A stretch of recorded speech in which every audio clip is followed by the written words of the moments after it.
Gracias por escuchar los podcasts de Radio Nacional. Acceda a todos los programas en rtv.es/a la carta.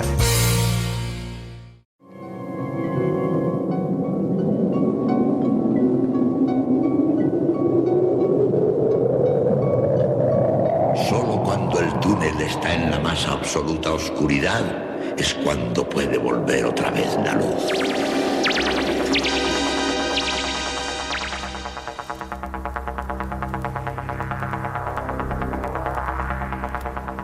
Estás entrando en el espacio en blanco. Una puerta a nuevas dimensiones de la existencia. Una nueva perspectiva sobre la realidad. Espacio en blanco.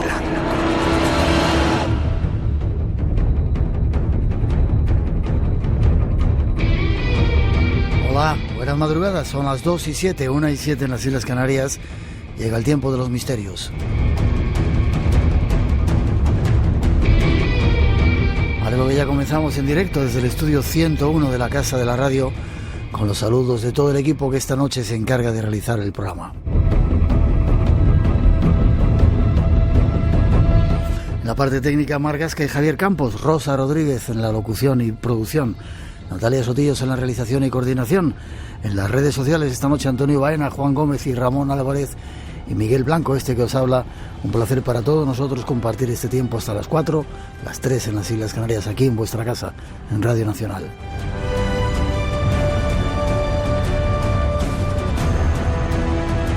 Abrimos redes sociales, hay como siempre 5 premios esperando vuestra participación. Un teléfono de llamada gratuita 900-137-137, Blanco Radio en redes sociales, en Facebook, Twitter e Instagram. Un WhatsApp 633 50 50 11 y además un email espacioenblanco@rtv.es. Todos los medios de comunicación preparados para recibir vuestras comunicaciones. Saludar a algunos amigos que han venido a vernos y no nos han traído sobaos pasiegos ni nada de regalo, lo tomamos en cuenta. Y recordaros que la semana que viene estamos en Albacete, programa especial en ese Congreso de Vida Después de la Vida. A partir de las 10 estáis todos invitados a venir a vernos al Palacio de Congresos de Albacete. Y en la segunda hora la visita de otro amigo, Luis Miguel Domínguez. No os perdáis esa historia y ahí va un avance de lo que os hemos preparado.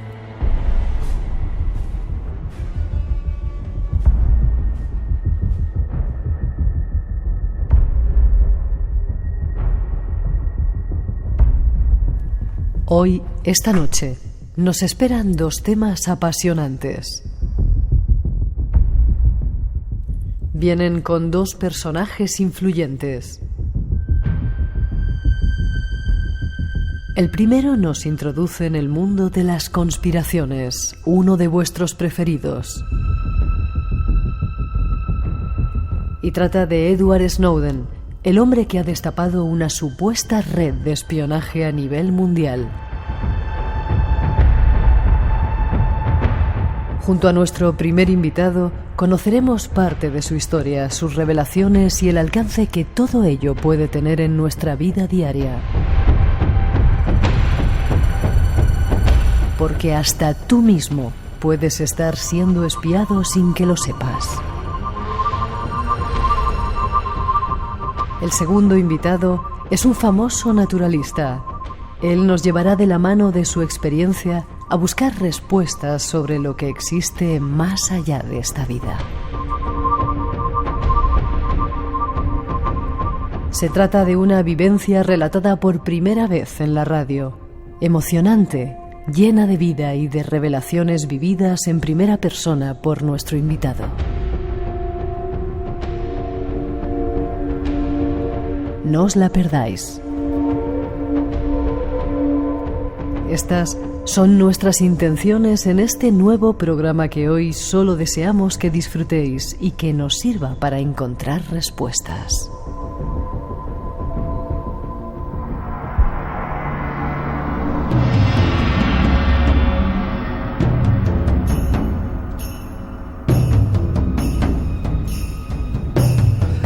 están nuestros temas. Insisto, no os perdáis ni la primera ni la segunda entrevista.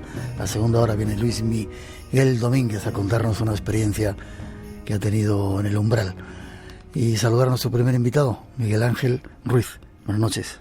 Bien hallado, buenas noches. Ingeniero aeronáutico, llegas desde Cantabria, especialista en conspiraciones, y no nos has traído sobaos pasiegos, ¿o no vienes de Cantabria? Venimos de Rusia, de hablar con Snowden, de traerte datos de primera mano, claves para explicar todo lo que pasa, cómo es ese gran hermano y cómo es ese estado profundo. Vale, entonces me callo. Por eso vienes acompañado de estos señores. De presuntos espías del FSB. Ya no es la KGB, yo voy un poquito atrasado. La KGB ya no, claro, ahora se modernizó y ahora mismo el servicio secreto ruso se llama FSB, que yo no sabría decir cómo se pronuncia, pero las siglas son esas. Vale, este es nuestro invitado, queremos hablaros de algo que está ocurriendo ahora en este momento.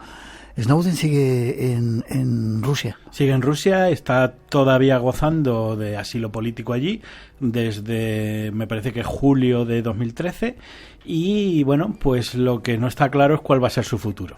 Vale, queremos hablaros un poco de este personaje no tan conocido como Julian Assange, por ejemplo, pero que ha montado un gran follón y sobre todo ha descubierto algo que puede estar influyéndonos a nosotros sin que lo sepamos, ¿verdad? Total y absolutamente. Hoy hablamos de conspiraciones, uno de vuestros temas preferidos, 900, 137, 137, y atentos, quizá aprendamos algo que tenga que ver con nosotros.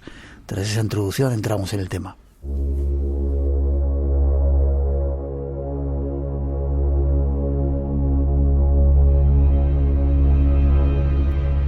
El caso de Edward Snowden ha puesto en alerta a las autoridades estadounidenses, que trabajan a contrarreloj para intentar capturarlo y así evitar más filtraciones. La postura oficial es clara: detenerlo lo antes posible. Busquemos datos sobre la figura de este joven de 29 años que ingresó en los servicios de inteligencia de Estados Unidos debido a su habilidad con las computadoras y que pasó por todos los filtros de seguridad sin causar dudas. La CNN en México nos da más datos. Julian Assange lo califica como un héroe, pero vamos a analizar quién es este joven, indudablemente que es noticia hoy por hoy en todo el mundo. Invitamos a nuestros estudios de la ciudad de Miami al señor Charles García. Charles García es experto en seguridad militar. Charles, gracias por estar con nosotros. Muy buenos días.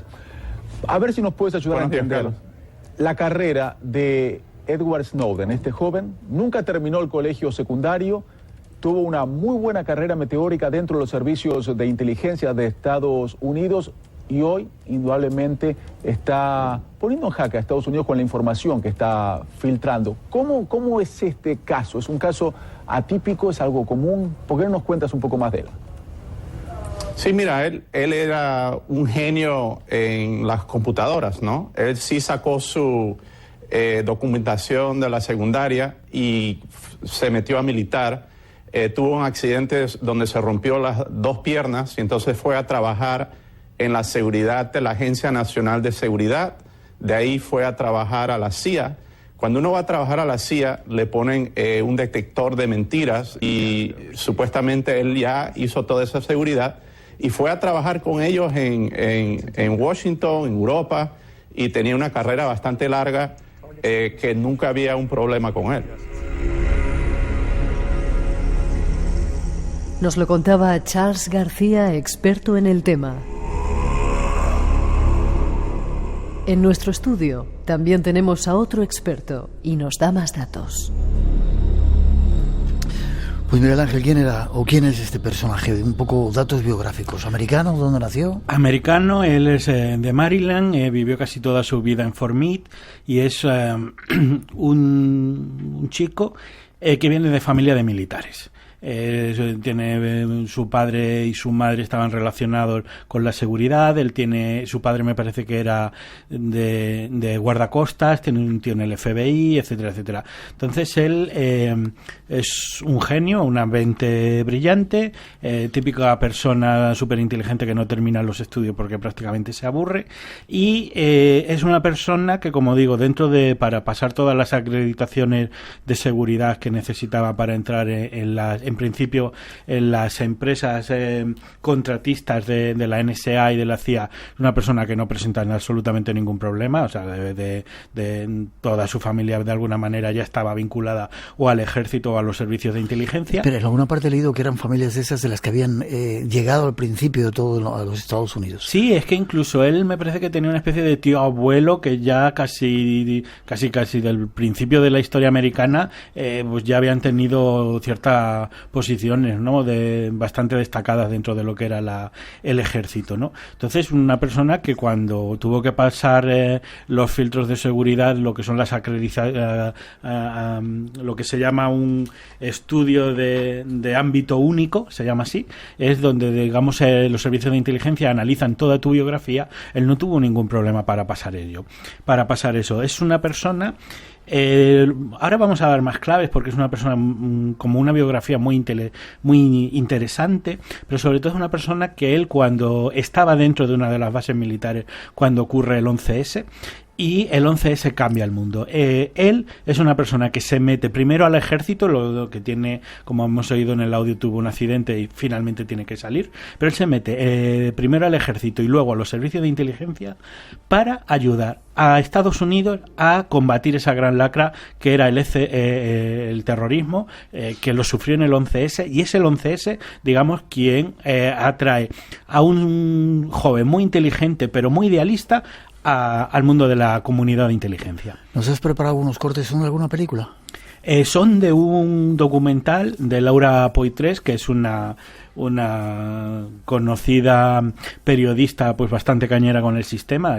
Prácticamente ha hecho documentales sobre todos los temas críticos de Estados Unidos, y es un documental que se llama Citizen 4, Ciudadano 4, que es el nick secreto que Edward Snowden usa para hacer su primer acercamiento a los periodistas que él elige para acabar dando su filtración. Vale. En este primer corte que vamos a escuchar habla un poco de los cargos que ha tenido primero en la CIA o... Él tiene son varias empresas privadas. Luego hablaremos del tema público y privado porque es una clave muy importante para entender todo lo que pasa.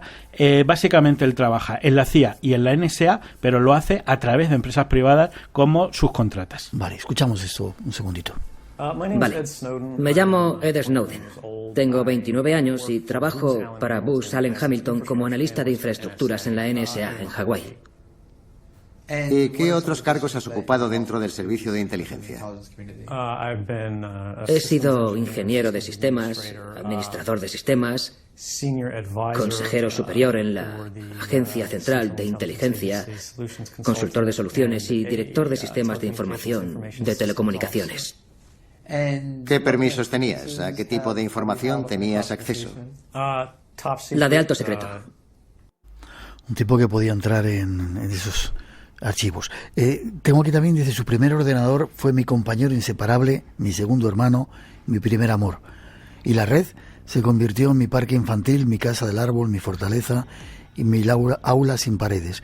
Y ahí un poco fue donde desarrolló todo ese tipo de especial el don que tenía para entrar incluso entró, dice, hackeó el sitio web del laboratorio nuclear de Los Álamos, siendo pequeñito. Un genio. Y les informó.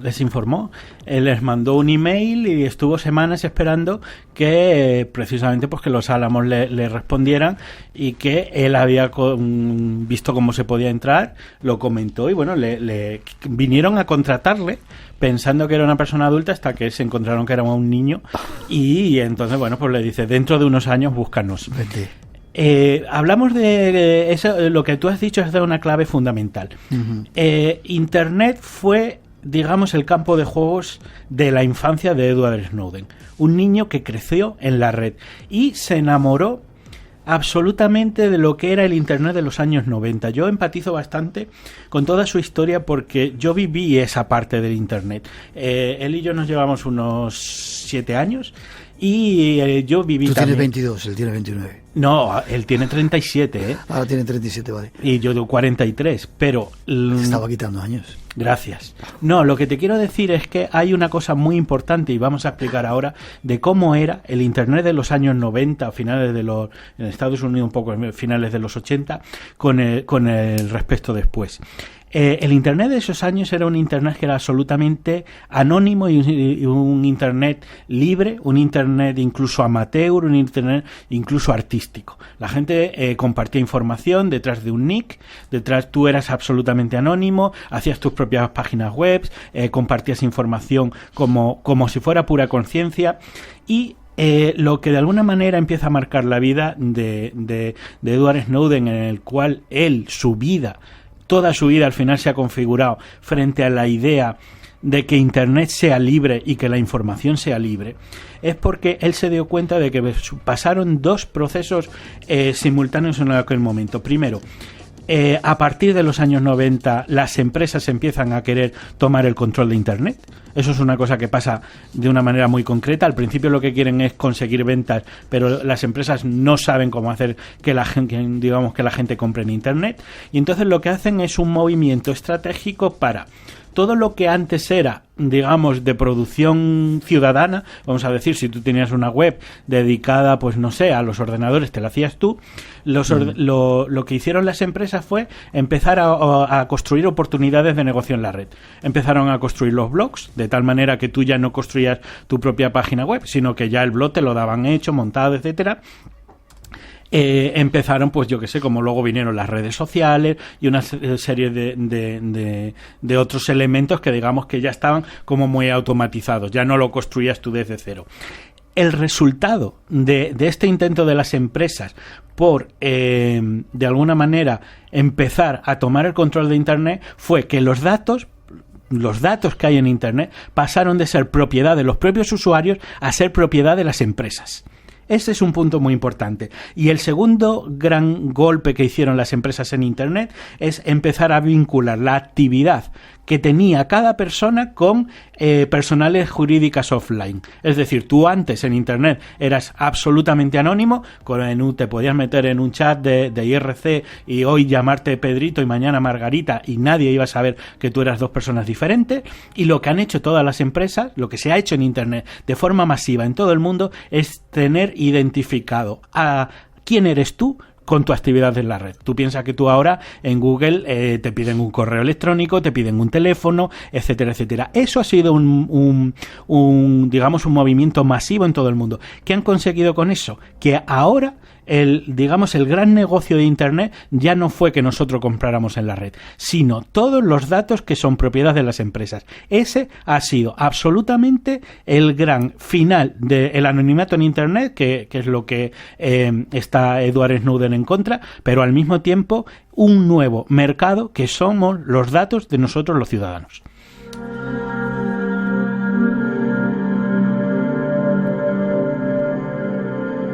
Por seguir un poquito con algunos datos más de Snowden, ¿fue a trabajar a Suiza? Estuvo un tiempo en Ginebra. En Ginebra y bueno, él estuvo en varios sitios. Básicamente él, como hemos dicho, él era analista, administrador de sistemas, etcétera. Él no es que fuera desde el principio una persona, vamos a decir, con un secreto de... una habilitación de secreto súper alto. Él realmente era un poco el chico de mantenimiento de los ordenadores, pero de la red en sí.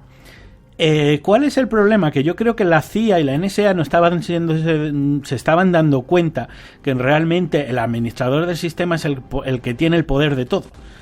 Tú eres el de mantenimiento. En principio, la gente de mantenimiento no se la tiene como, digamos, muy en consideración. Pero no se dieron cuenta que si tú eres el de mantenimiento significa que tienes todas y cada una de las llaves del edificio. Aquí coincidió que era el de mantenimiento, es decir, el que tenía el control del sistema y que además era una persona excepcionalmente inteligente y al mismo tiempo, como digo, un ser muy idealista y con una clara conciencia de cómo él quería que fuera el mundo. Y aquí, digamos, están en esas 3 claves de lo que él va a hacer a continuación, que es cuando llega a sentir un malestar, él empieza a tener determinadas sospechas y empieza a darse cuenta, que al principio no podía verlo directamente, que el sistema, digamos, el programa de vigilancia masiva de Estados Unidos estaba en marcha. Eso era una cosa que estaba siendo ocultada, y él tiene la sospecha que lo que estaba haciendo China de forma pública a sus, digamos, a ciudadanos, probablemente Estados Unidos lo estaba haciendo en secreto a todo el planeta. Entonces él llega en un momento a tomar una decisión que prácticamente es de un mártir, es decir, yo voy a revelar todo esto, voy a contarle al mundo que esto es cierto. Él de alguna manera es un mártir, es decir, se está inmolando para coger esa información, filtrarla a través de unos periodistas. Además lo hace de una manera, vamos a decir, bastante responsable. Él no filtra los documentos sin nada, sino lo que hace es localizar una serie de periodistas que son ya famosos porque son críticos con el sistema, y decir, mira, esto es todo lo que tengo, pero sed vosotros, periodistas, que sois expertos en comunicación, expertos en guiar al público a través de noticias complicadas, los que digáis qué noticias vamos a sacar, cómo y de qué manera. Lo hace en Hong Kong, ¿no? Lo hace en Hong Kong. Sí. 2:26, 1:26 en las Islas Canarias. Queremos dar más datos de este asunto, que parece un poco farragoso al principio, pero que tiene que ver mucho con lo que está ocurriendo en el mundo y sobre todo lo que nos puede estar ocurriendo a nosotros.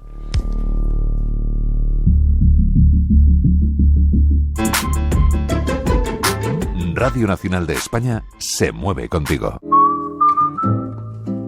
Este fin de semana, en La Observadora, más que charlar, filosofamos sobre la vida. La Observadora, con Teresa Viejo. Esta noche, con la actriz y maestra de actores, Cristina Rota. La Observadora, sábados y domingos a las 11:30 de la noche, las 10:30 en Canarias.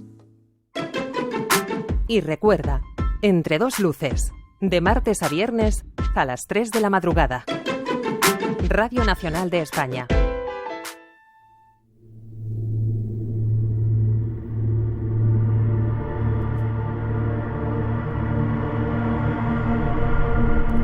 El caso Snowden ha destapado toda una extraña trama de espionaje.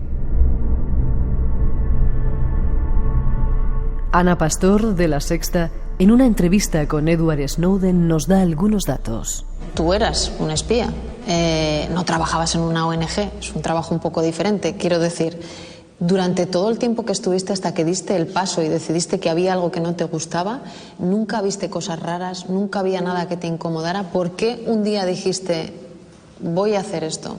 But no one in that building, no one in these agencies signed up to watch everyone in the United States. Cualquier persona, cualquier ciudadano, cualquier político, ¿a qué tipo de gente se estaba espiando? We were spying on lawyers who were negotiating trade deals over the price of shrimp and clove cigarettes.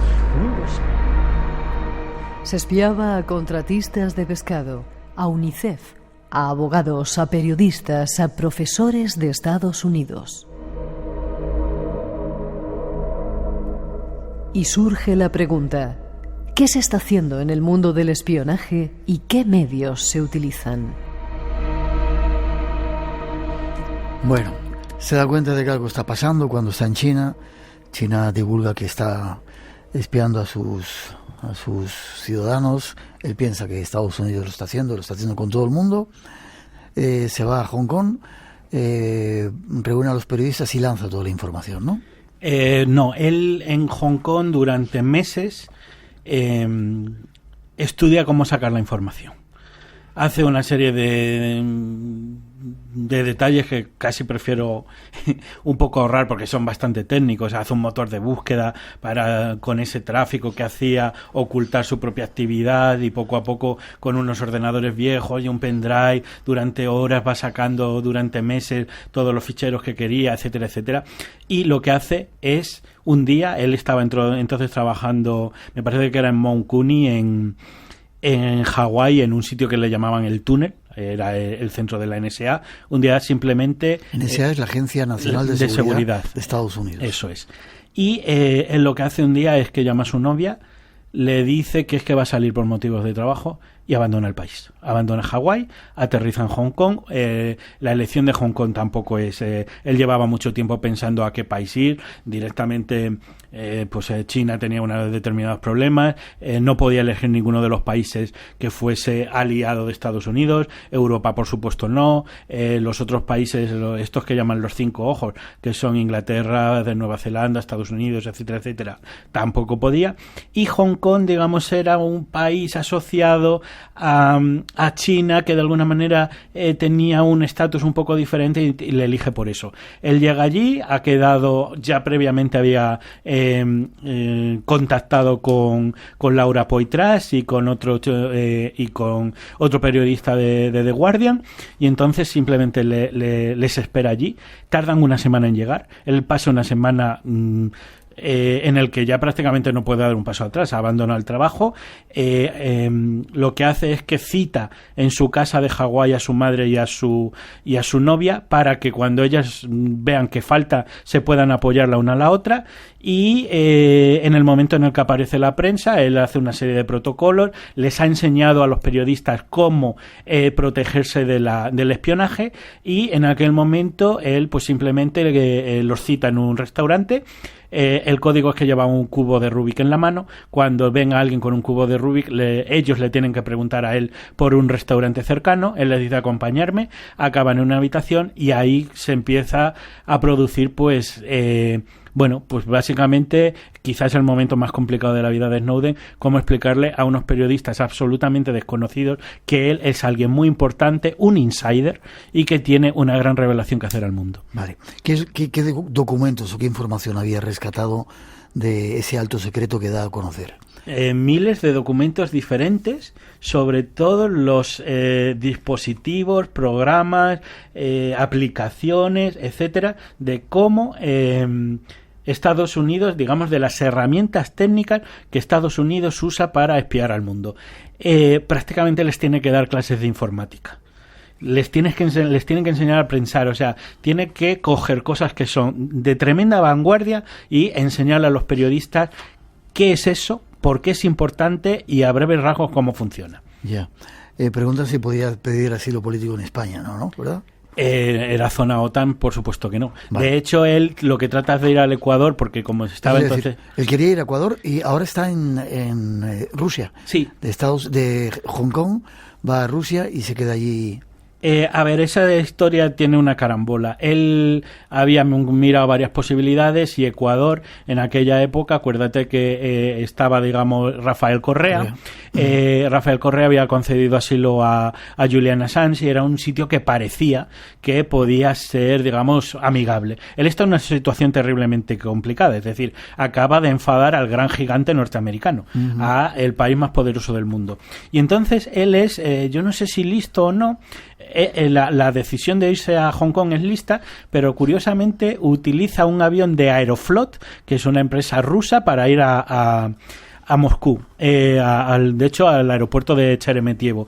Cuando él llega allí, como venía de Aeroflot, los rusos ya le estaban esperando. Le meten en una habitación VIP de Sheremetyevo y mientras él está allí ocurren dos cosas. Primero, que según aterriza, Estados Unidos cancela su pasaporte, con lo cual en principio ya no puede coger otro avión. Digamos, son los americanos los que le encierran en Rusia. Y luego lo que ocurre allí es que en una habitación VIP de este aeropuerto viene un alto oficial del FSB, del Servicio Secreto Ruso, y entonces pues le hacen prácticamente una especie de chantaje, en el cual él lo que hace, que piensa que le están grabando, piensa que lo que le proponen que trabajen con ellos. Él dice que no muy enérgicamente, porque claro, solamente con que te graben y tú dudes un poco, ya aunque al final digas que no, ya estás vendido. Pero claro, él no tiene otra opción y entonces finalmente tiene que quedarse en Rusia y fue su única salida. ¿Y sigue estando allí? Sigue estando allí. Finalmente, él al principio dice que no. Bueno, hay versiones de lo que cuenta Snowden que yo personalmente no me creo. Es una versión muy personal. Luego, si queremos, explicamos por qué o no. Pero él, por ejemplo, nunca dice ni que ha colaborado con Rusia ni que está allí. Lo que sí es verdad que le dan asilo político y, de hecho, allí sigue. Y el único motivo por el que Snowden no está preso en Estados Unidos es gracias a Rusia. Ya. Como dices, eso, perseguido como un enemigo número uno de los americanos, y tenemos un pequeño corte para ver también qué contaba y qué información tiene. Conozco la ubicación de la mayoría de puntos de interceptación y que las grandes empresas de telecomunicaciones de los Estados Unidos están traicionando la confianza de sus clientes, y lo puedo demostrar. Estamos creando la mayor arma de opresión en la historia de la humanidad, pero los propios dirigentes se eximen toda responsabilidad. El director de la NSA, Keith Alexander, mintió al Congreso, y lo puedo demostrar. En Estados Unidos se interceptan miles de millones de comunicaciones. Al tomar muestras de estos delitos me centré en lo que hacemos en Estados Unidos, pero créeme que la vigilancia a la que estamos sometidos es el mayor de los privilegios comparada con cómo tratamos al resto del mundo. Y eso también lo puedo demostrar. Alguna de las cosas que dice que tiene pruebas. Y como decíamos ahí, se espiaba a abogados, periodistas, políticos, profesores, vendedores de pescado que estaban haciendo ahí contratos, a UNICEF y a todo bicho viviente. A diplomáticos, a catedráticos, a ONGs, a asociaciones pro libertades, etcétera, etcétera. Incluso a nosotros, incluso a la gente normal. Sí, de hecho, si quieres luego te explico un poco cómo funciona la automatización del espionaje y por qué te voy a decir que mientras yo he estado preparando este programa... Te han estado vigilando. Sí, porque además es que es automático. Lo que funciona... Y nos están vigilando a nosotros también. ¿Seguro? Absolutamente. Luego, sí, mira, vamos a ello. Básicamente... digamos, la gran excusa de todo este tipo de control, ¿no? Snowden cuenta que cuando pasó el 11S, digamos que la comunidad de inteligencia de Estados Unidos se sintió muy culpable porque no había sabido proteger al país. Y entonces hicieron, digamos, de alguna manera un intento para que eso nunca más volviese a pasar. Y la solución fue establecer, digamos, una red masiva de vigilancia masiva mundial, que además era público y privada. Esa es otra clave muy curiosa. Snowden cuenta que siempre que un totalitarismo toma el poder, lo que hace es recabar toda la información posible sobre sus aliados. Lo hicieron los nazis, lo hicieron los comunistas y lo está haciendo Estados Unidos. Por ejemplo, él cuenta cómo en Utah, en Bluffdale, existe lo que se llama el Utah Data Center, o sea, el dato de centro de Utah, que es una granja de servidores absolutamente inmensa, que lo que tiene la misión que es grabar absolutamente toda la actividad online, es decir, digital. Estamos hablando de correos electrónicos, toda, metadatos de llamadas, por ejemplo, incluso, mira, es que hay programas, por ejemplo, Dishfire, que lo que hace es la recopilación de todos los mensajes de texto SMS al día. Con todos los mensajes de texto SMS, tú, por ejemplo, puedes saber todas las llamadas perdidas que has recibido o, por ejemplo, todas las fronteras que has cruzado. Absolutamente todo, pero desde los likes que das a Internet, o sea, por ejemplo, en Facebook, hasta, por ejemplo, si tú te registras en una página de contactos. Pero lo que te digo, lo que Snowden cuenta que se quiere hacer, que existe en Utah, es una base de datos que graba toda la actividad de toda la humanidad y que además es permanente. Forever, es decir, para que no se borre absolutamente nada. El problema es, si alguien tiene un repositorio con, digamos, todo el histórico de toda la actividad digital de todo el mundo, la libertad no puede existir ahí. 900-137-137, nuestro teléfono, por si queréis preguntar, 2 y 38, 1 y 38 en las Islas Canarias. Damos un pasito más para conocer esa red mundial de espionaje, ¿te parece? Venga.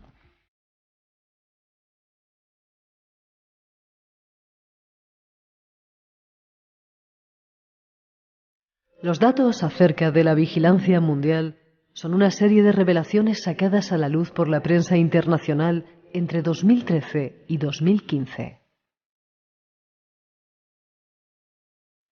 Todos ellos demuestran la vigilancia que principalmente las agencias de inteligencia de Estados Unidos, en colaboración con otros países aliados, han estado ejerciendo de manera masiva sobre la población mundial. Las víctimas potenciales de este espionaje podrían cuantificarse en miles de millones de personas alrededor del mundo. Además, los periódicos revelaron que cientos de líderes mundiales, incluyendo jefes de Estado e importantes empresarios, fueron o están siendo vigilados.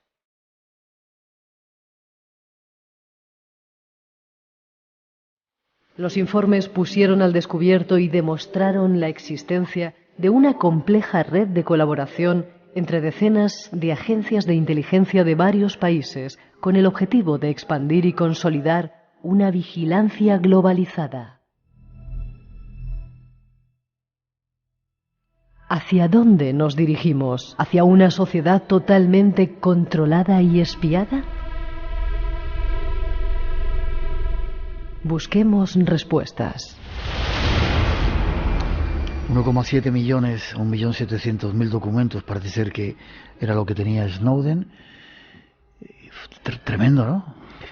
Sí, o sea, claro, y además a nivel técnico es complejísimo, ¿no? Ver cómo era la sofisticación tan tremenda de todo el sistema que tenían, pero total y absolutamente real. Y además con una curiosidad, porque, bueno, hay dos cosas muy importantes de decir aquí. La gran excusa de Estados Unidos siempre ha sido el terrorismo.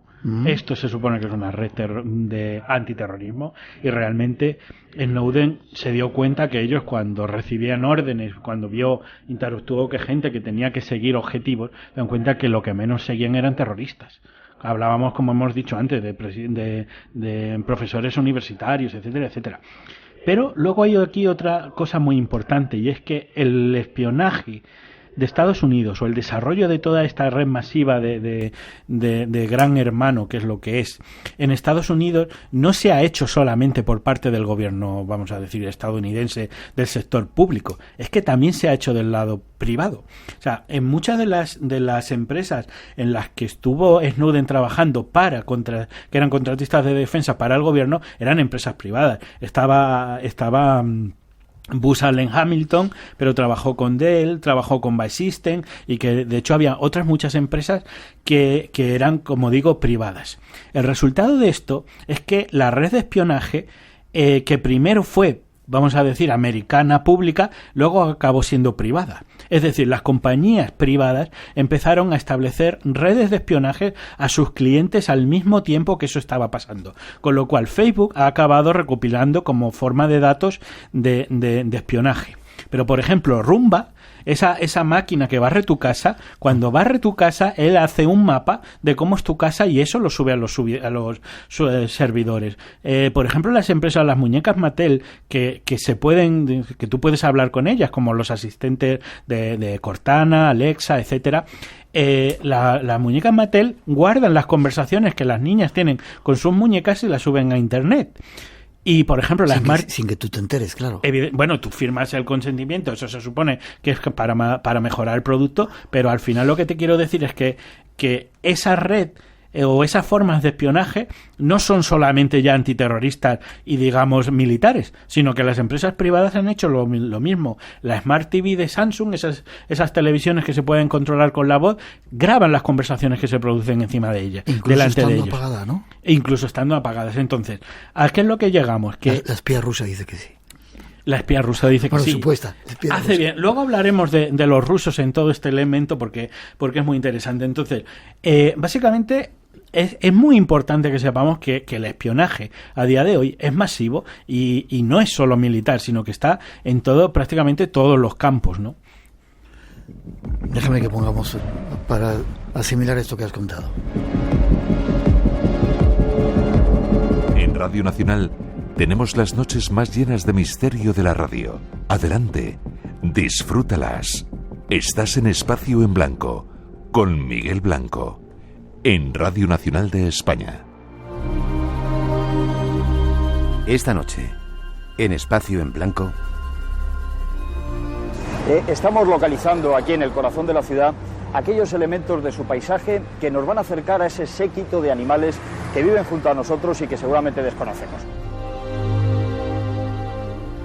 Luis Miguel Domínguez viene en la segunda hora a contarnos una historia que ya veréis qué interesante. Déjame, antes de que sigas, con otro corte de eso que tú has traído. Y te preguntan qué opinas de la película realizada por Oliver Stone sobre Snowden. Tiene algunos falletes, pero en general yo creo que es bastante fiel un poco a lo que pasó. Vale, escuchemos eso que nos has traído. Pero en cuanto me delaten, no pienso callarme. Pienso decirles, no me voy a quedar escondido en las sombras. Es de interés público. No son cuestiones que me afecten solo a mí, nos afectan a todos. Y no les tengo miedo en absoluto. No me van a hacer callar como han hecho con todos. Y si nadie más se atrevía a hablar, yo sí. Y espero que cuando desaparezca, después de que me hagan lo que sea, alguien más dé la cara y haga lo mismo que yo. Espero que se cumpla el principio de Internet. Puedes aplastar a un individuo, pero te van a salir 7 más. Eso decía Snowden, y en algún sitio decía que antes trabajaba para el gobierno, pero ahora trabajo para el pueblo. Se dio cuenta de que hay toda una movida que nos incumbe a todos y no estamos dando cuenta, con el agravante de que, bueno, Internet ya funciona por todas las partes del mundo, pero las redes que más utilizamos, los motores, el software, etcétera, es americano. Apple, etcétera, etcétera. Internet Google, es americano. Internet es americano. Sí, porque es Microsoft, es Google, es Oracle, es HP, es Apple, es Dell, es Cisco, es Juniper, o sea... todas esas empresas que además son los grandes núcleos muchas veces de cómo funciona todo, son empresas norteamericanas que están sujetas a las leyes americanas. Estados Unidos lo que hizo después del 11S es crear una red de tribunales secretos y de leyes secretas y bueno, y de autorizaciones judiciales secretas para hacer todo esto prácticamente muchas veces sin que lo supieran a veces parte del Congreso. Y lo que hacen las empresas privadas, como decías, aunque vamos a seguir un poco con el asunto, es utilizar nuestros datos en su propio beneficio. Es decir, nuestros datos se han convertido en negocio ahora. Claro, es el cambio que hablábamos al principio, de cómo Internet cómo las empresas trataron de tomar el control de Internet, trataron de que nuestros datos dejaran de ser anónimos, sino que nos han vinculado toda tu actividad con una persona física, y entonces lo que se acabó perfilando, que ellos inicialmente no lo habían pensado así, pero lo que se acabó perfilando como la gran oportunidad del negocio de Internet es el espionaje, es decir, contar con nuestros datos. Mira, Snowden cuenta una cosa y a mí me parece que es absolutamente, tiene toda la razón. El dominio, la hegemonía, es decir, la dominación de alguien para, digamos, controlar a una gran población, significa que tú tienes que conocer a los dominados mejor que se conocen ellos mismos. Ahí radica el porqué de todo esto. Qué curioso. Preguntan si Estados Unidos ha denunciado a Snowden por publicar su libro sin autorización de la CIA y de la NSA, o no tiene nada que ver. Sí, no, lo han hecho. A mí me suena coña, pero ellos dicen que ellos son los dueños de los...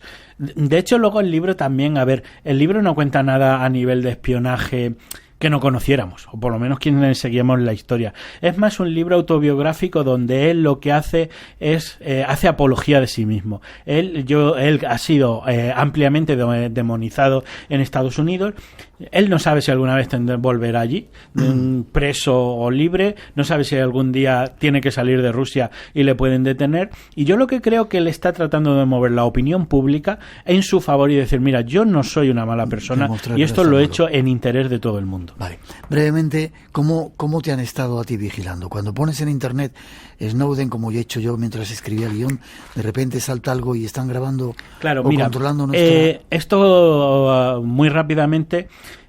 tú cuando estás conectado a internet y abres un navegador, tú lo que estableces es una conexión cliente-servidor con una página web, por ejemplo, ¿no? Entonces se supone que tus comandos pues se escriben en tu ordenador y, digamos, van por la red hasta el servidor, los ejecuta, te lo devuelve y entonces tú se carga en tu ordenador la página web.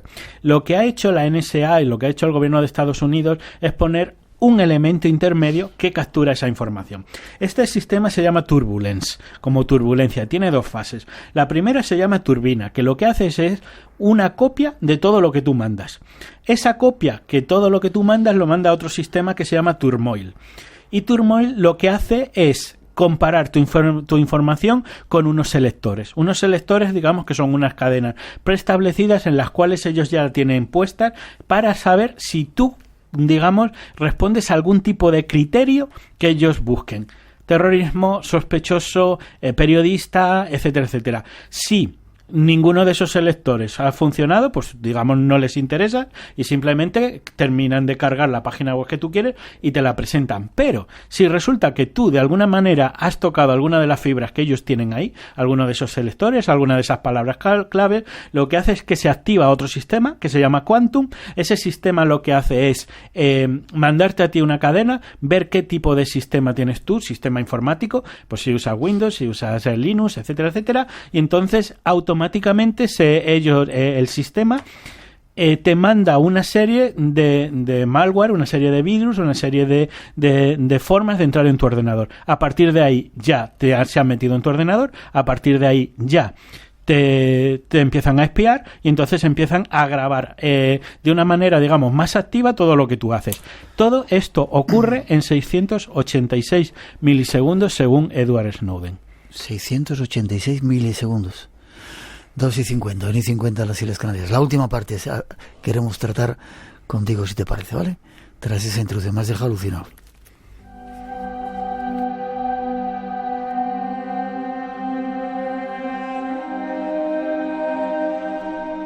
La figura del whistleblower, denunciante, es promovida en sistemas jurídicos avanzados que buscan canales eficientes contra la delincuencia y la corrupción.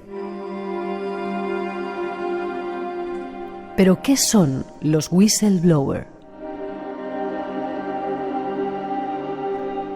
Como ya conocemos, el origen del término whistleblower se remonta a la práctica de los oficiales de policía británicos que hacían sonar sus silbatos, whistle, soplando, blow, cuando presenciaban la comisión de un presunto delito. Mediante esta acción alertaban a los ciudadanos, así como a otros policías del peligro.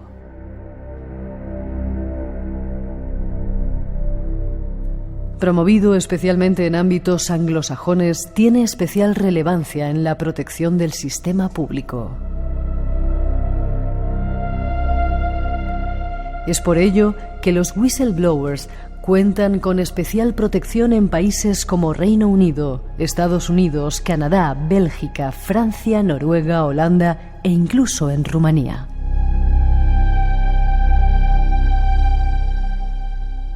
¿Seguiremos conociendo nuevos Snowdens en el futuro? ¿Se está instalando una cultura democrática de filtración de secretos en el mundo? ¿Vamos hacia sistemas más democráticos o menos? Montones de preguntas está suscitando el asunto. Dice, si tanto ha cambiado Internet después de las filtraciones de Snowden, si ya no somos libres. Tremendo eso que has dicho de que controlan todo lo que haces en la red, las páginas que consultas, los mensajes que mandas, etcétera, etcétera, etcétera. Snowden está ahí, bueno, no sé si tranquilito, en Rusia, siendo el enemigo número uno de los Estados Unidos, no tiene asilo político. Hay gente, ha provocado que haya un movimiento de denunciantes que se den cuenta de lo que está haciendo su gobierno y otros gobiernos con nosotros. Joder, me has hecho tantas preguntas que no sé por dónde empezar. A ver, básicamente, no, el movimiento ya existía. Ya de los años 70, por ejemplo, Daniel Ellsberg y Anthony Russo, que fueron los que filtraron los papeles del Pentágono y provocaron, digamos, todo el activismo anti-Vietnam en Estados Unidos, todo eso ya existía, ¿no? También existía, por ejemplo, Wikileaks, que al final es una plataforma para digamos, subir todos los datos de, pues eso, de soplones, de alertadores, de whistleblower, que, bueno, pues de alguna manera ya estaban, ¿no? Ha habido muchos, Joseph Darby, Chelsea Manning, etcétera. Snowden es, digamos, el último para mí de estos, yo los llamo mártires de la conspiración, son gente que de alguna manera se inmola. Es el mito de Prometeo, quien roba el saber a los dioses para dárselo a la gente, y en ellos sufren.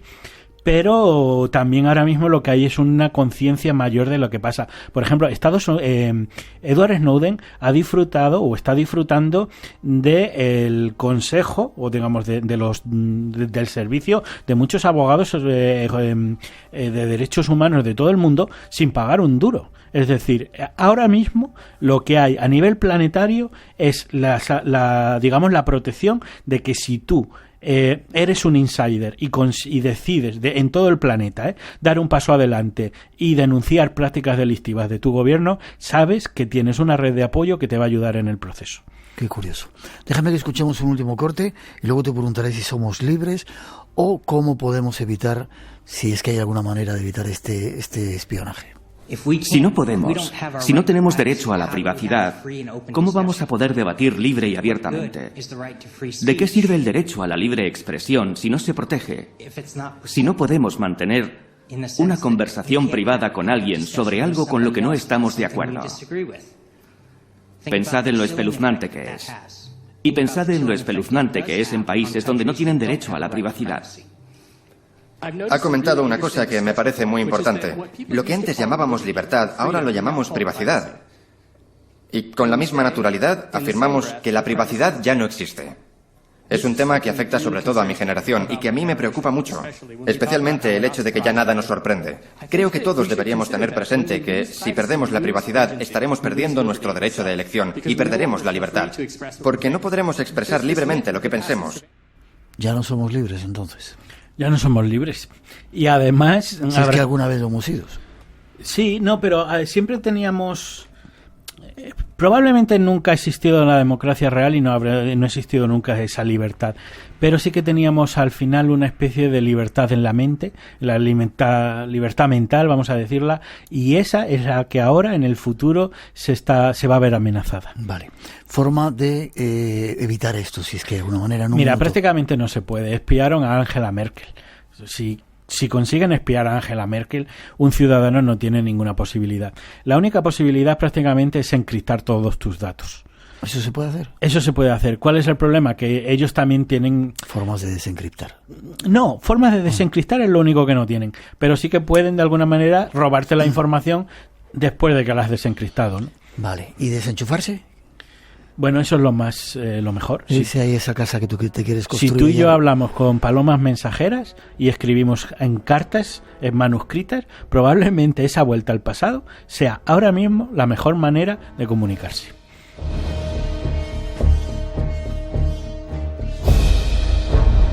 Miguel Ángel, muchas gracias por la visita, por las visitas que has traído también. Forma de entrar en contacto contigo si quieren saber más de estas conspiraciones con muchas pruebas que tú ofreces.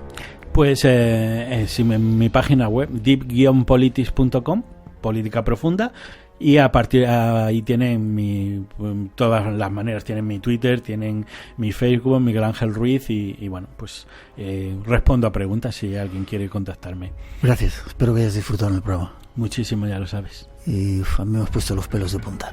Te veo en Cantabria, en esa casa ahí perdida en los montes, que es donde quizá tengamos que refugiarnos. Ya hay un sitio para ti, Miguel. Gracias.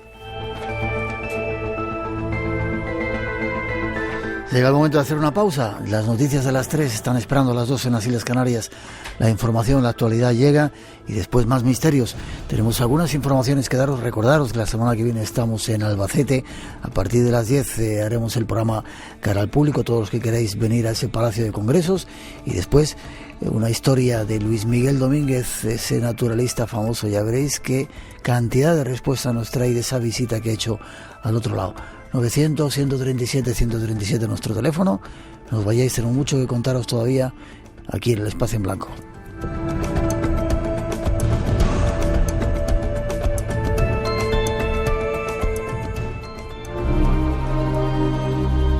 Esta noche, en Espacio en Blanco... Estamos localizando aquí en el corazón de la ciudad aquellos elementos de su paisaje que nos van a acercar a ese séquito de animales que viven junto a nosotros y que seguramente desconocemos.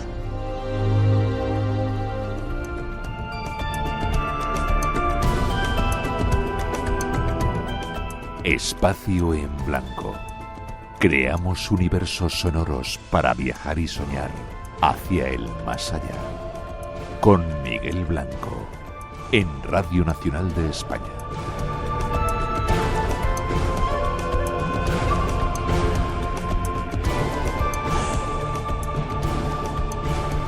En Radio Nacional tenemos las noches más llenas de misterio de la radio. Adelante, disfrútalas.